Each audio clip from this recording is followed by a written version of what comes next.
देशमुख पाटील वस्ती येथील 54 मीटर रस्त्याला अडथळा असलेली 18 अतिक्रमित घरे न्यायालयाच्या आदेशाने शुक्रवारी पोलीस बंदोबस्तात जेसीबीच्या सहाय्याने जमीनदोस्त केली।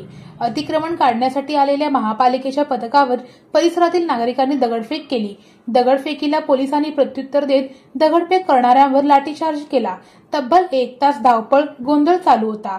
गोंधळ घालणाऱ्या नागरिकांची पोलिसांनी कोंडी केल्याने महापालिकेने अतिक्रमण मोहीम यशस्वी केली। सोलापूर महापालिकेच्या वतीने छत्रपती संभाजी महाराज पुतळा, अरविंद धाम, देशमुख पाटील वस्ती मार्ग, CNS हॉस्पिटल पर्यंत DP रस्ता मंजूर आहे। हा रस्ता 54 मीटर आहे। रस्त्याचे काम पूर्ण झाले आहे। रेल्वेखालील बोगद्याचे कामही पूर्ण झाले आहे। बोगद्याजवळ सपाटीकरणाचे कामही युद्धपातळीवर सुरू आहे। देशमुख पाटील वस्तीमधील 180 मीटरचा रस्ता शिल्लक होता। या जागेवर 18 नागरिकांनी अतिक्रमण केल्यामुळे रस्ता रखडला होता। अतिक्रमण धारकांनी न्यायालयात धाव घेतल्यामुळे न्यायालयाने परिस्थिती जैसे ती ठेवण्याचे आदेश दिले होते। न्यायालयाच्या आदेशानुसार महापालिकेच्या वतीने 478च्या 2 नोटिसा अतिक्रमण धारकांना देत जागा खाली करण्यासाठी 15 दिवसाची मुदत दिली होती। अतिक्रमण धारकांना 2 वेळा संधी देऊनही जागा रिकामी केली नाही। त्यामुळे शुक्रवारी नगर अभियंता अतिक्रमण विभागाच्या वतीने संयुक्त मोहीम घेत अतिक्रमण जेसीबीच्या साहाय्याने जमीनदोस्त केले।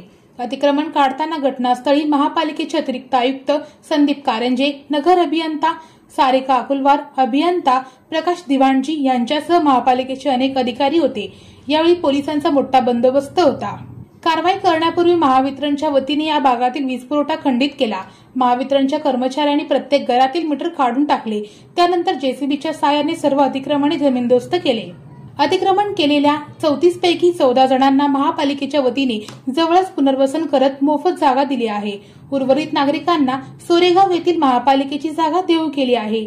मात्र त्या ठिकाणी जाण्यास ते तयार नव्हते। 2 वेळा अंतिम नोटिसा देऊन संधी दिली होती, मात्र अतिक्रमण काढले नाही। त्यामुळे न्यायालयाच्या आदेशाने मोहीम घेऊन रस्ता मोकळा केला।